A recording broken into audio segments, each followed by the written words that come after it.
Assalamualaikum warahmatullahi wabarakatuh. Apa kabar sahabat Amirul Mukminin? Semoga semua dalam lindungan Allah Subhanahu wa taala. Mengenal Malcolm X, tokoh muslim paling berpengaruh di Amerika.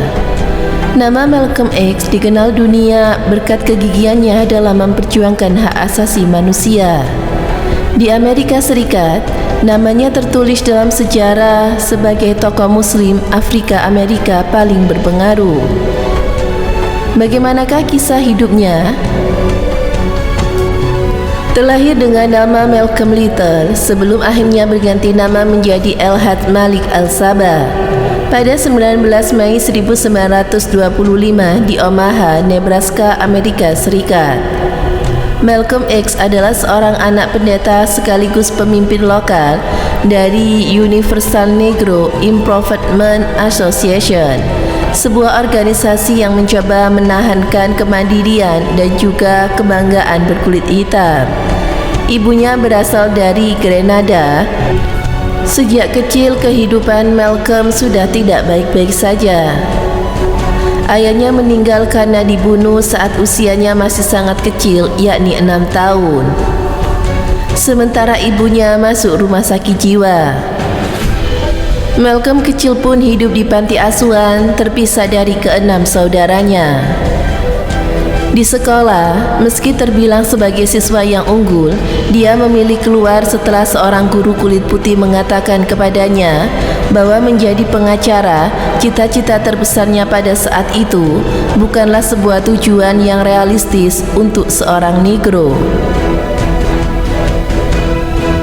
Perkataan sang guru membuat Malcolm merasa bahwa dunia orang kulit putih tidak memberi tempat bagi orang kulit hitam, tak peduli sehebat apapun dia.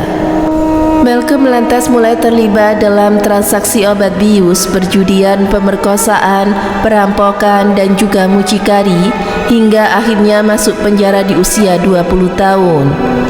Di penjara, kehidupannya mulai berubah.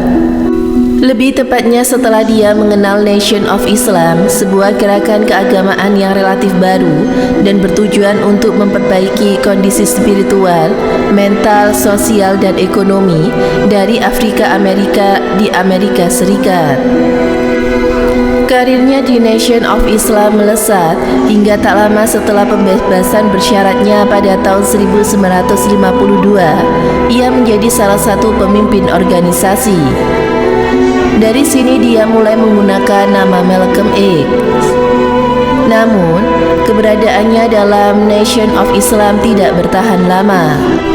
Kecewa dengan pemimpin NOI serta merasa metode pengajaran Nation of Islam terlalu kaku menjadi alasannya untuk keluar dari organisasi.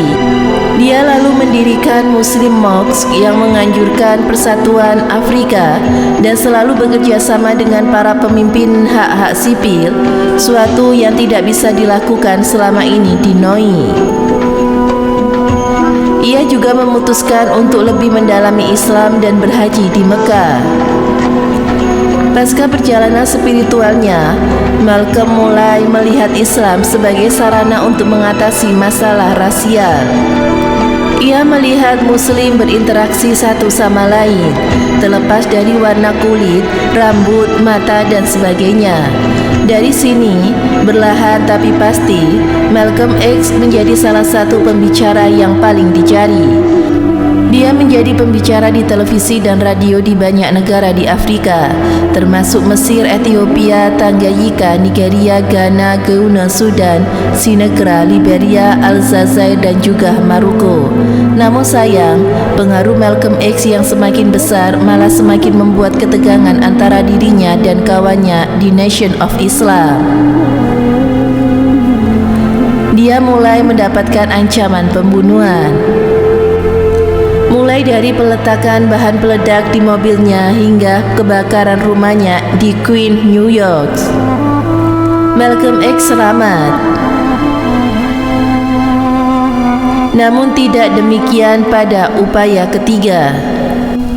Tepatnya pada 21 Februari 1965 atau sepekan setelah pembakaran rumahnya, Dia ditembak saat berbicara dalam sebuah organisasi Persatuan Afro-Amerika di Audubon Bedroom, Manhattan.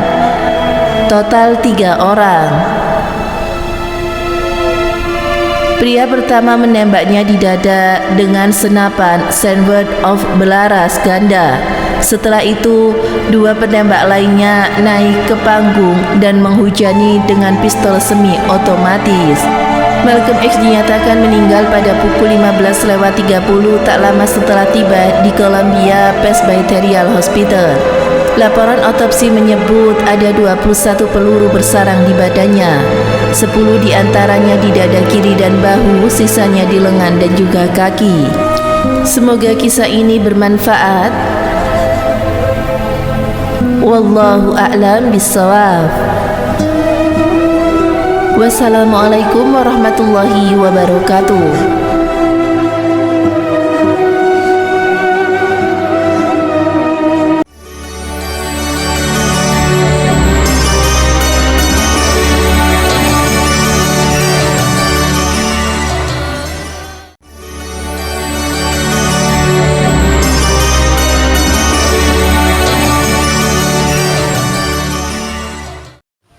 Assalamualaikum warahmatullahi wabarakatuh. Pemirsa Amirul Mukminin yang dirahmati Allah Subhanahu wa taala. Islamofobia adalah sikap, pandangan dan juga permusuhan terhadap Islam dan juga orang-orang muslim. Islamofobia dapat berupa ketakutan, prasangka kebencian, provokasi, ancaman dan juga intimidasi. Islamofobia dunia barat memiliki beberapa penyebab, diantaranya adalah 1. Gelombang pengungsi. Banyak yang mengungsi dari Timur Tengah membuat orang Eropa khawatir dengan budaya yang berbeda dan juga ide politik yang akan mengubah budaya dan juga familiar. 2. Media Barat. Media Barat sering menggambarkan Islam dengan hal-hal yang bertentangan dan juga nilai-nilai hak asasi manusia. 3. Terorisme. Kasus terorisme yang menyerang Eropa dan juga Amerika beberapa kali meningkatkan gerakan Islamofobia. Lalu yang keempat, perang Rusia dan Ukraina. Perang ini menambah kebencian masyarakat Eropa dan Amerika kepada kaum muslimin. 5. Agama dijadikan kendaraan politik, sehingga umat Islam terjebak dalam kesalahpahaman dan juga kesalahan penempatan agama dan juga politik. 6. Umat Islam itu sendiri belum berhasil mengembangkan amanah ajaran Islam dan juga rahmatan lil alamin. Semoga bermanfaat. Wassalamualaikum warahmatullahi wabarakatuh.